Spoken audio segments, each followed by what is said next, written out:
तो भाई वो फिर से आ गया वो बॉडी बिल्डिंग के इंटरेस्टिंग अपडेट्स लेके। तो वीडियो को शुरू करने से पहले जल्दी से वीडियो को लाइक कर दीजिए और अगर आप अपने भाई के चैनल पर नए हैं तो जल्दी से चैनल को सब्सक्राइब कर दीजिए ऐसे रेगुलर फिटनेस और बॉडी बिल्डिंग अपडेट्स के लिए। तो भाई आज के वीडियो की शुरुआत करते हैं हमारे राफेल ब्रांडो के फिजिक अपडेट से। तो फिलहाल राफेल की तरफ से उनके 3 वीक्स आउट का एक फिजिक अपडेट आया हुआ है आर्नो क्लासिक ओहायो के रिगार्डिंग। वैसे इस बार सिर्फ मेरा ही नहीं बल्कि बहुतों का ऐसा कहना है कि शायद इस बार राफेल कुछ अनप्रेडिक्टेबल चीज़ें करने वाले हैं, खासकर परफॉर्मेंस के मामले में। इवन ओहायो के लाइनअप में आई थिंक कि हार्डी शोपेन और सैमसन दादा को छोड़कर राफेल भी एक ऐसे बॉडी बिल्डर है जो कि कभी ओलंपिया में टॉप 10 के अंडर प्लेस हुए हैं। और वो ईयर था 2022 का ईयर, जिस टाइम राफेल के जो सो कॉल्ड राइवल थे वो थे सैमसन दादा और उनकी प्लेसिंग उस टाइम आई थी 6th। बट सैमसन ने तो अगेन इस साल यानी 2023 ओलंपिया में कम्पीट किया था और करंट में वो वर्ल्ड के 3rd बेस्ट बॉडी बिल्डर भी है। वहीं राफेल ने पूरे 2023 के सेशन में ही कम्पीट नहीं किया। तो अब जाके इनके ऊपर ये क्वेश्चन उठता है कि माना इन्होंने अपने साइज को ग्रो किया है बट क्या वो इनफ है कि वो फिर से एक बार राफेल और सैमसन दोनों के बीच में एक राइवलरी शुरू कर सके, इन द सेंस कि क्या सही में राफेल ने इतने इंप्रूवमेंट्स किए हैं कि उनका डायरेक्ट कंपैरिजन फिर से सैमसन दादा से हो सके। हालांकि अगर लास्ट टाइम यानी 2022 के मुकाबले अभी के इनके फिजिक को कंपेयर करें तो जो इंप्रूवमेंट्स है वो क्लियरली विजिबल है। स्पेशली उनके आर्म्स और शोल्डर्स खासकर इस पोज में मेजरली इंप्रूव दिख रहे हैं। तो अगेन क्वेश्चन वही उठ के आता है कि क्या ये ग्रोथ इनफ है 2024 सेशन के लिए। वैसे राफेल आज तक हमेशा ऑन स्टेज एक लीन और कंडीशनड इवन एस्थेटिक फिजिक के साथ ही दिखे हैं, बट अब जब इन्होंने अपने साइज को इस वे में ग्रो कर लिया है तो अब तो इनके एस्थेटिकनेस के ऊपर भी कुछ डाउट्स बनते हैं, इवन इनके ऑन स्टेज कंडीशनिंग के ऊपर भी। बाकी अगर राफेल साइज के साथ साथ अपने प्रीवियस कंडीशनिंग और एस्थेटिक फिजिक को ला पाते हैं, जिस टाइप की फिजिक को करंटली जजेस बहुत ज़्यादा एडमायर कर रहे हैं, तो डेफिनेटली ये कुछ अनएक्सपेक्टेड परफॉर्मेंस करके दिखा सकते हैं। अब भाई बात करते हैं अकिम विलियम्स के ऊपर। तो फिलहाल पता नहीं इनके साथ क्या सीन चल रहा है, बट जहाँ की ओहायो लाइनअप में सारे बॉडी बिल्डर्स अपने फिजिक अपडेट्स को शेयर किए ही जा रहे हैं कंटिन्यूअसली, तो उस जगह ये एकदम शांत बैठे हैं। इवन इनका लास्ट फिजिक अपडेट तो आई थिंक कुछ 6 से 7 हफ्ते पहले आया था, बल्कि उसके जगह ये अपने ट्रेनिंग अपडेट्स को पोस्ट कर रहे हैं। तो इस बेस पे शायद से 2 सिचुएशंस के चांसेस बन सकते हैं, या तो अकीम एकदम ही कोई इंप्रूव फिजिक लाने वाले हैं यानी शो के वाइल्ड कार्ड कंपटीटर साबित होने वाले हैं, इवन सीधा टॉप 5 या टॉप 3 के अंदर प्लेस होने वाले हैं, या तो एकदम ही ऑफ फिजिक लाने वाले हैं। हालांकि 2020 ओलंपिया में ये टॉप 6 के अंदर प्लेस हुए थे, वहीं 2021 आर्नो क्लासिक में ये टॉप 5 के अंदर प्लेस हुए थे। तो पोटेंशियल वाइज डेफिनेटली ये शो में भी हायर प्लेसिंग पे आ सकते हैं, बट क्योंकि ये बीच में काफी टाइम से कम्पीट करते हुए नहीं दिखे हैं, तो इसी वजह से जो एक कॉन्फिडेंस है उनके ऊपर फैंस का वो भी कहीं ना कहीं गिर चुका है। और इनके लास्ट टाइम कम्पीट करने से अभी तक का कंपटीशन का जो स्टेटस है वो किस तरह से रेज हो चुका है, यानी कंपटीशन का लेवल कैसा बढ़ गया है, तो ये चीज तो आप सबको पता है। तो पता नहीं कि इस बार इनका माइंडसेट क्या रहेगा, इवन किस प्लानिंग किस फिजिक के साथ ये आएंगे। बट अगर इनके ट्रैक रिकॉर्ड को देखें और इनके पोटेंशियल के बेस पे बात करें तो मुझे काफी ज्यादा बिलीव है कि ये प्रेजेंट लाइनअप में भी टॉप 5 के अंडर प्लेस होने का पोटेंशियल रखते हैं। तो एक इतने पोटेंशियल मास मॉन्स्टर को आई थिंक पूरे तरीके से इग्नोर करना वो भी समझदारी वाली बात तो नहीं है। अब भाई अगले अपडेट की ओर बढ़ने से पहले आप सबसे मेरा एक रिक्वेस्ट है कि अगर आप सबको मेरा ये रेगुलर कंटेंट अच्छा लगता है तो जिससे कि आपके भाई को सपोर्ट मिल सके तो प्लीज़ इस चैनल को एक सब्सक्राइब कर दीजिएगा, क्योंकि आप में से बहुत सारे भाई मेरे रेगुलर अपडेट्स तो देखते हो बट चैनल को सब्सक्राइब करना भूल जाते हो, तो प्लीज़ एक सब्सक्राइब कर दीजिएगा।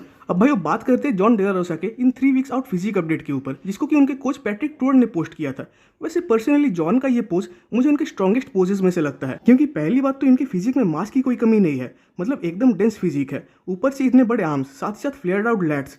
बट स्टिल अगर बात करें इस पोज के 2 फ्लॉस के ऊपर, तो पहला तो यह है कि उनका जो शेप है वो उतना एस्थेटिक नहीं दिखता इस पोज में, इवन काइंड ऑफ ब्लॉकी दिखता है। और दूसरा, जिसको मैंने अपने प्रीवियस वीडियो में भी कहा था कि इनके क्वाड्स यूजुअली साइज वाइज जैसे दिखा करते हैं वो फिलहाल स्मॉल दिख रहे हैं। हालांकि जब बात आती है कंडीशनिंग की तो उस मामले में जॉन इस लाइनअप में काफी बॉडी बिल्डर्स को बीट करने का पोटेंशियल रखते हैं। बाकी जॉन आर्नो क्लासिक ओहायो और यूके दोनों में तो कम्पीट करेंगे ही, साथ साथ डेट्रॉइट प्रो में भी कम्पीट करने वाले हैं। तो देखने वाली बात होगी कि जॉन इन 3 शोज में कैसे फिजिक को लेकर आते हैं। अब भाई बात करते हैं जस्टिन रॉड्रिगस के ऊपर। तो फिलहाल इनके भी 3 वीक्स आउट के कुछ फिजिक अपडेट्स आए हुए हैं। तो एक्चुअली मुझे ये अपडेट, खासकर ये इनके हाउस में लिया गया पिक्चर वाला अपडेट, उनके जिम में लिए हुए अपडेट से कंपेरेटिवली बेटर लगा, क्योंकि पहली बात तो ये अपडेट कोई आफ्टर वर्कआउट वाला अपडेट नहीं है जिसमें कि ये पम्प्ड अप और वैस्कुलर दिखेंगे, बल्कि ये अपडेट उनके अर्ली मॉर्निंग में लिया गया अपडेट है। इवन शायद इसमें जस्टिन एम्प्टी स्टमक भी है। इवन इस अपडेट में जस्टिन का कहना है कि वो अपने लोअर बॉडी वेट पे चल रहे हैं इस प्रेप में। हालांकि इस अपडेट में आप में से बहुतों को इनका ये फिजिक कंडीशन के साथ साथ फ्लैट भी दिख सकता है, जो कि नॉर्मल सी बात है। बट इस अपडेट में एक्चुअली पता चल रहा है कि जस्टिन की शेप की स्ट्रक्चर को कैरी कर रहा है। इवन इतने फेड लाइटिंग के बावजूद इनकी फिजिक इतनी इंप्रेसिव दिख रही है, तो बहुत हद तक जस्टिन भी टॉप के अंडर प्लेस होने का पोटेंशियल रखते हैं इस लाइनअप में, जो कि मेरा मानना है। अब भाई बात करते हैं मार्टिन फिट्जवाटर के ऊपर। तो फिलहाल इन्होंने भी अपना एक kind of physique update share किया है। तो आर्नो क्लासिक के बाद अब तो डेट्रॉइट प्रो का भी जो शो है वो भी हाइप पकड़ने लग गया है। खासकर इस लाइनअप में आने वाले टाइम में शायद और कुछ बड़े बॉडी बिल्डर्स जुड़ने भी वाले हैं, और उसके पीछे का जो रीजन है वो है इस शो के प्रोमोटर फुआद अबीद। जो कि करंट में हॉस्टाइल ब्रांड के ओनर तो है ही, साथ ही साथ बॉडी बिल्डिंग इंडस्ट्री में भी एक जाने माने हस्ती है। इवन वो एक IFBB प्रो बॉडी बिल्डर तो रह ही चुके हैं। साथ ही साथ करंट में सैमसन दादा जैसे बॉडी बिल्डर भी उन्हीं से स्पॉन्सर्ड है। तो इसीलिए इनका ये शो एक बड़े लेवल पे ही होगा। तो क्योंकि मार्टिन इस शो के लाइनअप में फर्स्ट बॉडी बिल्डर है, तो इनके ऊपर अगर बात करें तो 2022 आर्नोल्ड क्लासिक यूके के बाद इन्होंने कम्पीट ही नहीं किया था।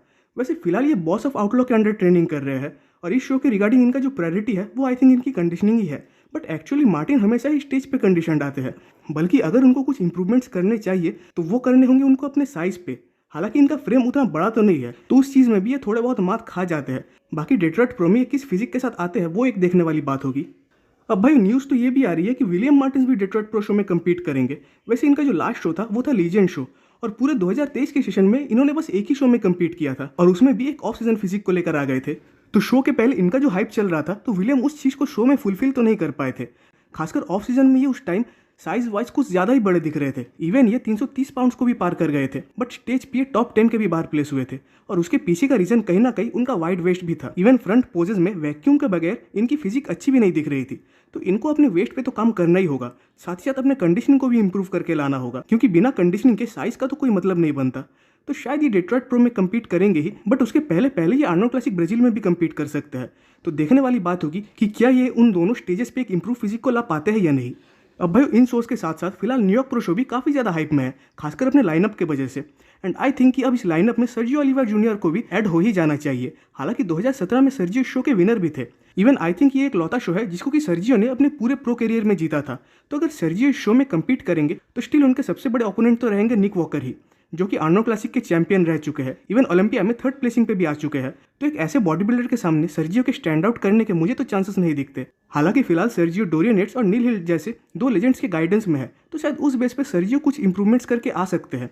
वैसे size wise even height wise Sergio एक मॉन्स्टर है, बट दिक्कत है इनके साथ कंडीशनिंग की।